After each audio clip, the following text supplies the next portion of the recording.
Swastiastu. Om Anubadrah Kertawiyantu Wiswata. Semoga pikiran yang baik datang dari segala penjuru. Halo umat Dharma semuanya, dimanapun kalian berada.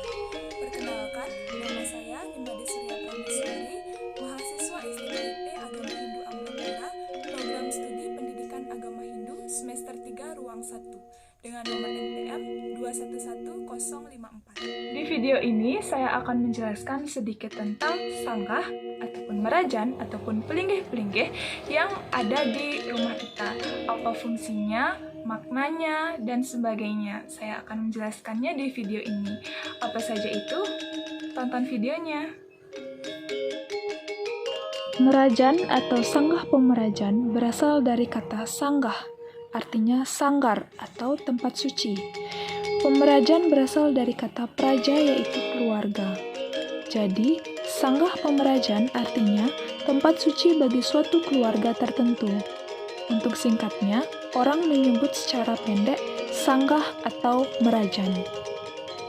Tidak berarti bahwa sanggah untuk orang Jawa, sedangkan merajan untuk Triwangsa.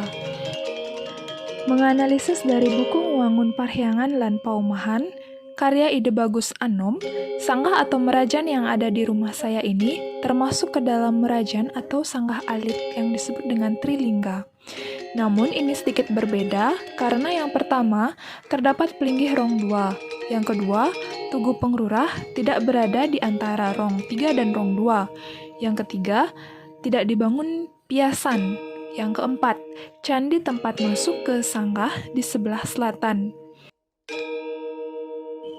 Yang pertama, sanggah Kemulan Taksu atau rong 3. Sanggah Kemulan berada paling utara komplek merajan yang menghadap ke barat. Berdasarkan lontar Purwagama Sesana, Kusuma Dewa dan Gong Wesi, rong 3 adalah pelinggih Trimurti atau Hyang Kawitan atau Hyang Kemulan.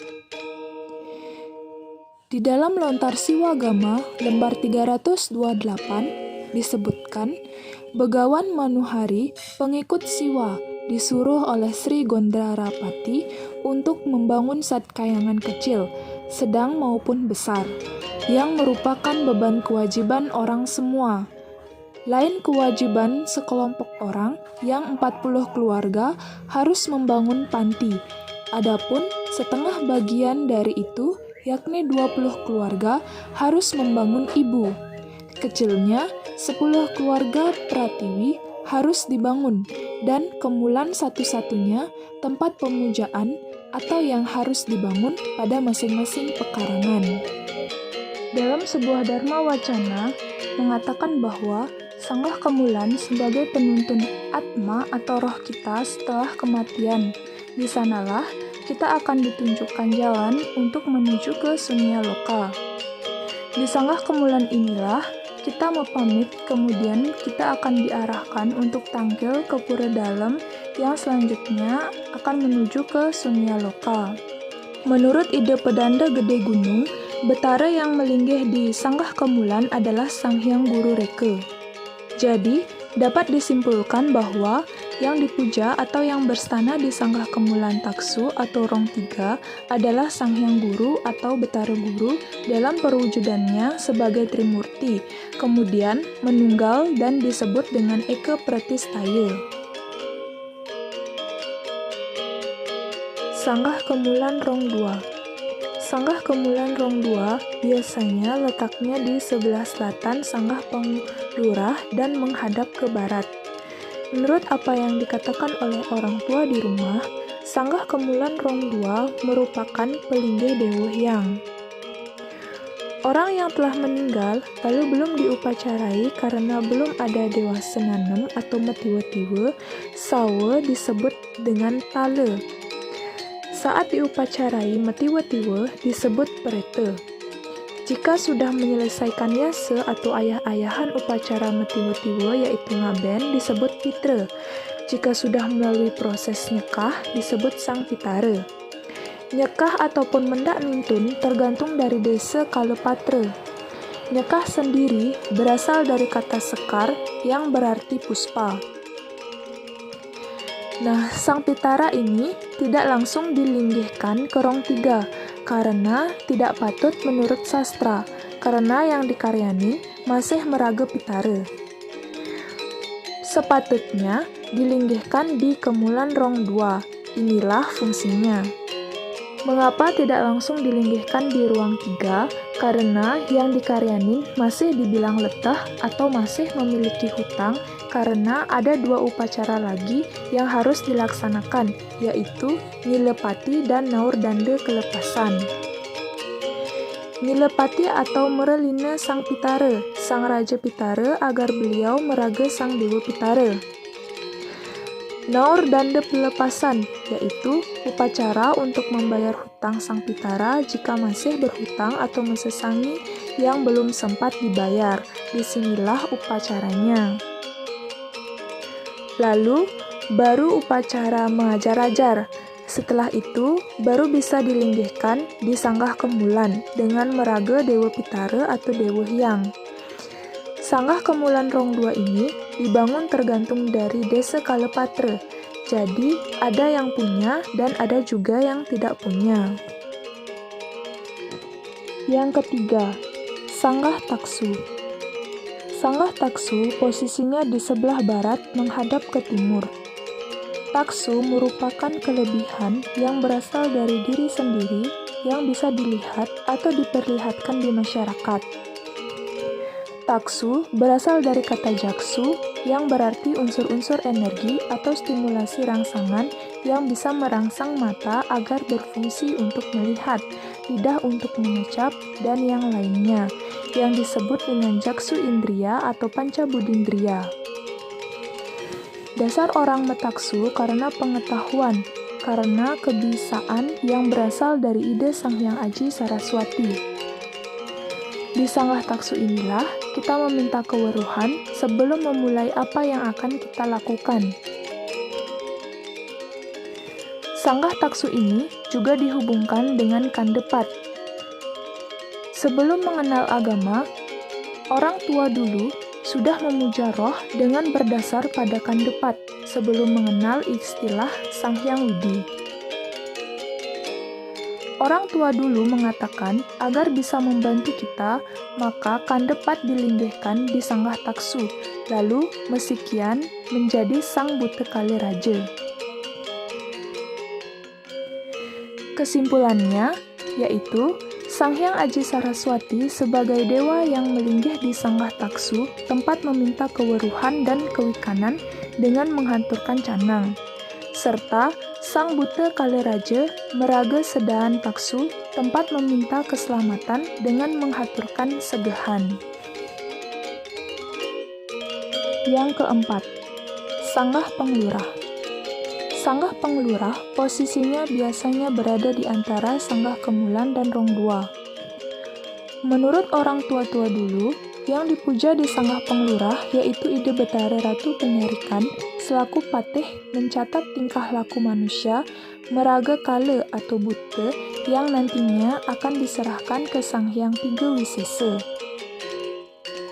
Sang Catursana melinggih di sini di saat sudah meraga Dewa Pitara. Di sini Sang Catursana menunggal bergelar ide Sang Betara Kala.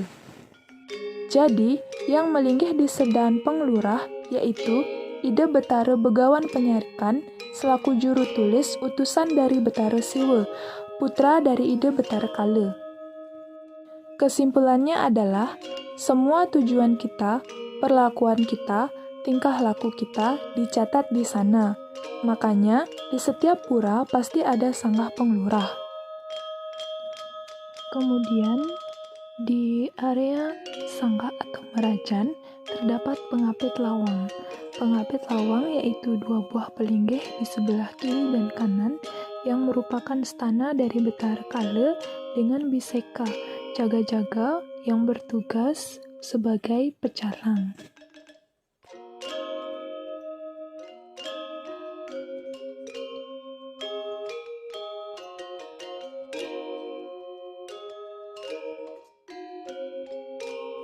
Pelinggih yang ada di wilayah rumah selanjutnya yaitu Tunggun karang atau sedan karang.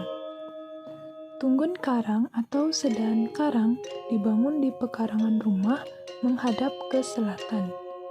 Sedan karang adalah penguasa karang atau halaman di rumah secara niskala. Di sini berstana ide Sang Bukale Amangkubumi selaku penguasa karang dan ide Sang Kale Raksa selaku pengemit karang. Konsepnya sama seperti kepala negara dengan kepala pemerintahan.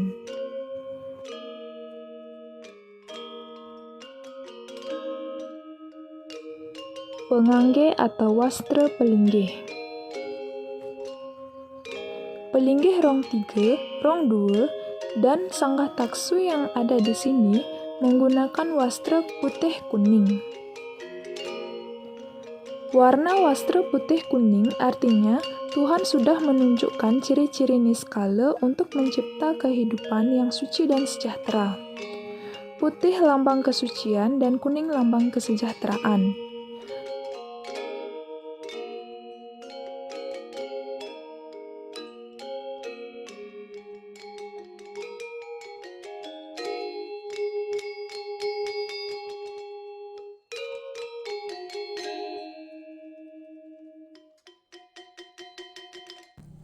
Selanjutnya, wastra yang digunakan pada pelinggih pengrurah dan sedan karang adalah saput poleng.